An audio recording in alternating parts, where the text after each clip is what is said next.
That is my 2019 Pivot Firebird, and I've had it for 5 months now. I have a pretty good idea of what I want to share with you in terms of the things that I like about the bike and the things that I don't. But for context, let me tell you first that this is my third long travel 29er. Prior to my Firebird, I was on a 2020 YT Capra Pro Build 29er as well. And before that, I was on a 2020 Commensal Meta AM 29er as well. And yeah, it's been 5 months with the Firebird, and so I figured, I don't know, share my experience with the bike with you, and hopefully you'll find it useful.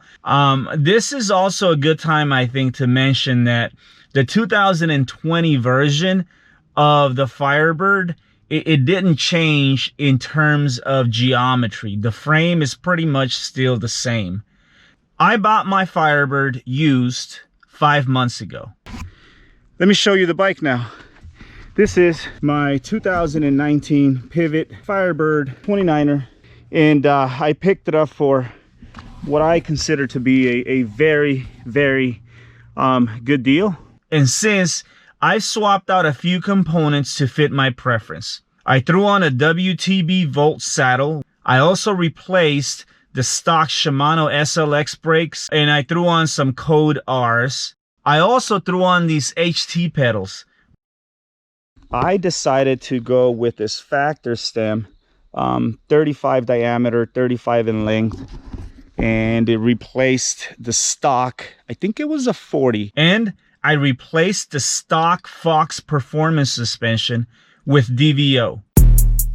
Yeah, bump, bump, bump, yeah, bump, bump, bump, bump, bump, bump, bump. Ooh, ooh, ooh, ooh. Now, as I mentioned, this is my first used bike. All my other bikes have been new. I was a little nervous when I bought it, but it was really love at first sight. I really, really liked the way the bike looked when I got it.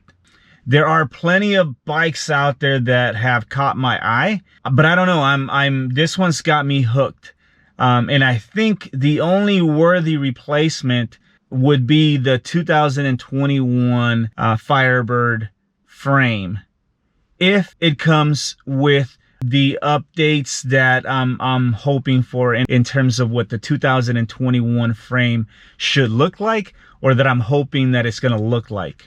So now, what is it about this bike that's got me so hooked? For starters, the bike is burly looking. The square frame design, the matte finish on the paint just gives off this vibe of, you know, don't frame protect me, just ride me.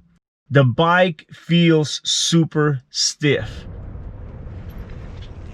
And as incompatible or unpopular, I guess, the Super Boost Outback may be, I feel that it really does add just a higher level of stiffness to that rear triangle. There's absolutely no flex that I can feel. In my opinion, there's none. Now, as for how it rides, there was a bit of a learning curve at first. This bike, it's noticeably different. And here's what I mean by that. It's a large frame. I'm 5'9", and the wheelbase on this bike, it's 1240-ish millimeters, and it's the longest wheelbase on a bike that I've been on. And what makes it different though, however, is the chainstay. It's only 431, so it's very short out back, very long up in the front, and it's noticeable. I can tell the front just wanting to get away from me, especially as I'm starting to come down. Not so much on the climbs, which is interesting, because it climbs rather well. But when I'm descending and on the turns, I could feel, you know, as I lean back, I could feel the front kind of want to come up and lose traction on the front tire. And so what it's going to require of me is basically leaning more into the front and getting more more than centered on the bike, especially as I'm coming down, which should in theory, at least as I think about it, it should help me go faster. Once I finally got comfortable with it and I learned how to ride it and how to shift my weight back and forth, I find that it really helps me to lean forward and drop that shoulder into the left turns, or drop that right shoulder into the right turns. And just, you know, I got that space to lean forward, and I'm able to just rail the berms, which is where I'm finding personally that I'm picking up some time, and it's helping me just ride faster. It also has enough space, right? So I'm able to shift my weight backwards on the steeps to basically keep me from going over the bars. The Headtube Angle is either a 65 or a 65.5. It's got a flip shift. I started by flipping my bike upside down. As I loosened the bolt, the flip chip came off. To put it back in, just snap it in. It doesn't have to go all the way in. It'll go flush as you tighten the bolt back up. I started off with a 65, and now I'm riding a 65.5, which I find that it's really snappy, and it's very responsive, especially through the twist and the turns. It's quick. For such a big bike, it is very quick. Now, as for climbing, it does well. The C-tube angle is, I think, a 76 effective C-tube angle. It climbs really well. What really helps it though, it's that DW link. That DW link suspension design that this bike comes with, it's very, very supportive when you're climbing or when you're just pedaling. It's a really efficient pedaling platform, which really brings me to the main reason why I bought this bike, which is the DW link suspension. I mean, it's pure joy to just boost out of the corners and crank out a few, and just maintain that momentum, or even gain more as you come out of the turns and into the straightaways, because every time you go to pedal, it doesn't feel like wasted effort, because the bike does not sink into its travel.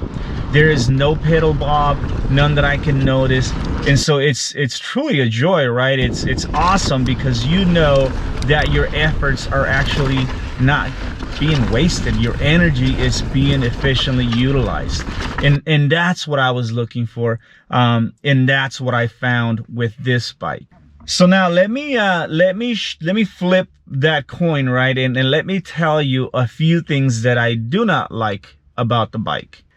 Number one, currently, at least my bike, I don't know about the 2020, the frame itself does not come with tubes inside the frame to help guide the cables through and keep the cables quiet. All right, I think I found the culprit.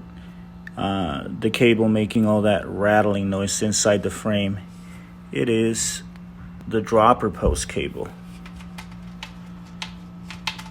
So I'm hoping that the 2021, again, I don't know about the 2020, but I'm hoping that it comes with, you know, that inner molded tubing, I guess, or you know, to help guide the cables through the frame, or at the very least with some jag wire to just keep the rattling from happening.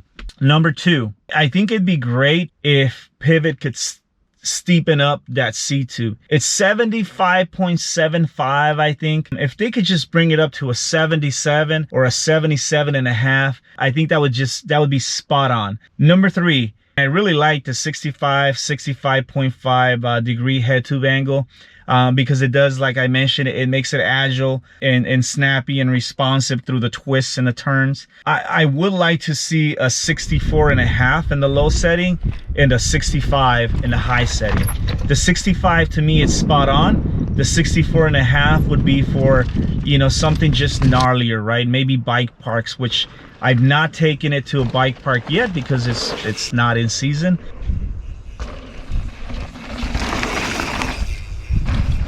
And number four, I'm hoping that the you know, the engineers that have created this pretty darn amazing bike have already figured out a way to either relocate the shock similar to the Switchblade, or figure out another way, maybe, I don't know, redesign the tube, the down tube there. The point being, fit a water bottle inside the front triangle. Give us room for a full-size water bottle inside the front triangle. And yeah, it's gonna be a winner of a bike. I mean, it already is, but it's just, it's gonna, you know, get pretty close to perfection. I hope that you found this video useful. At the very least, I hope that you found it entertaining. If you got any questions, just leave them in the comments. If you've not connected with me over Instagram, that's probably a better platform to, you know, go back and forth with questions and answers. If you like the video, hit that like button, share it, and if you're not subscribed, subscribe now. Until next time, ride faster, don't die. God bless.